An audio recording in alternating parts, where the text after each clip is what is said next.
Hey, good evening. It's Tuesday, January 5th.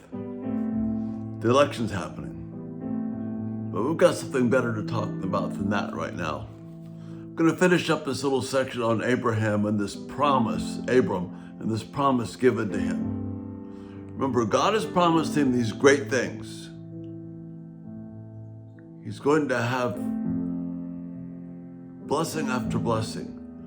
He's going to have a people that too numerous to count. God's going to be protecting him. He's going to be known throughout all of the rest of human history. God gives him these promises. He gives him this land that he's promising to him. And Abram takes it and he goes. And he goes to the land. And what happens? He's got these glorious promises of God. And what happens?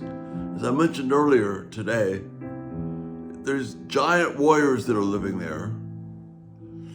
There's not enough food. He gets there and a famine happens. He lives in tents. And you want to say, where's the promise?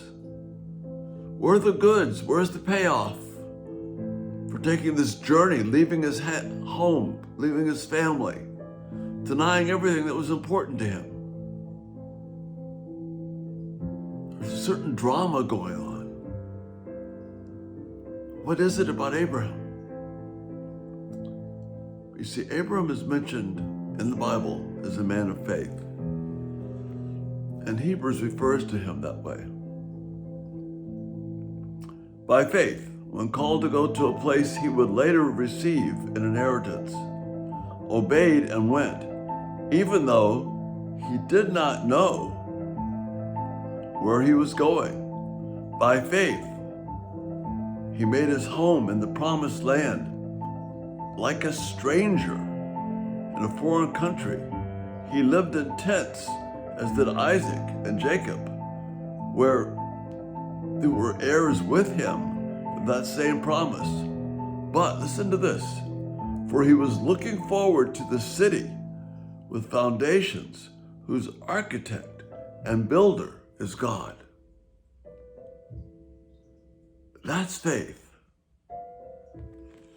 All these great promises, not a one of them could he actually see except God did give him Isaac. But the grand promise that appears in Genesis 12, 1 to 3, about I'm going to bless you and make you a great nation. He didn't see that. But that's okay. He was after the heavenly city whose builder and architect was God. And that's what he pursued. And God's called us to that. He's called you and me to that. To live for that heavenly city. See, our citizenship is in heaven, not here. Our citizenship is in heaven.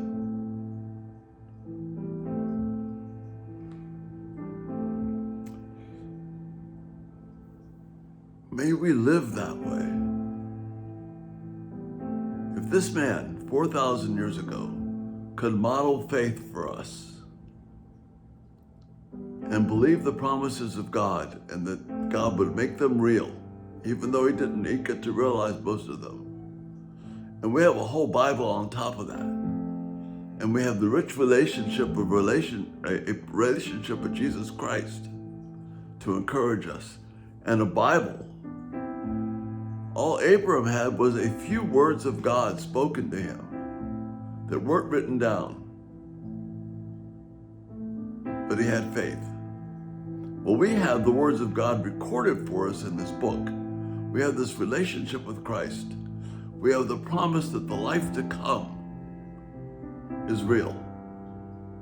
We have the promise that we can know Jesus now is real. The inheritance is ours for sure. So in faith, you and I can grasp what it means to pursue the city of God. It needs to impact everything we do, to live for the glory of God, to be encouraged by following God.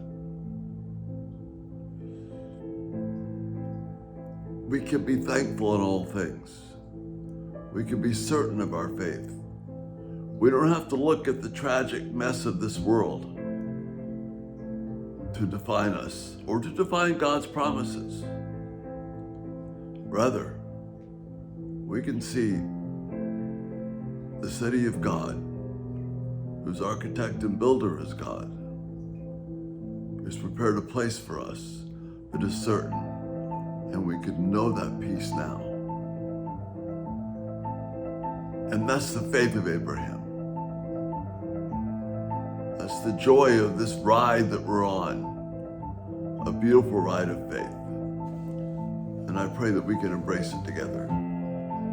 And that's the thought for this night. You rest well.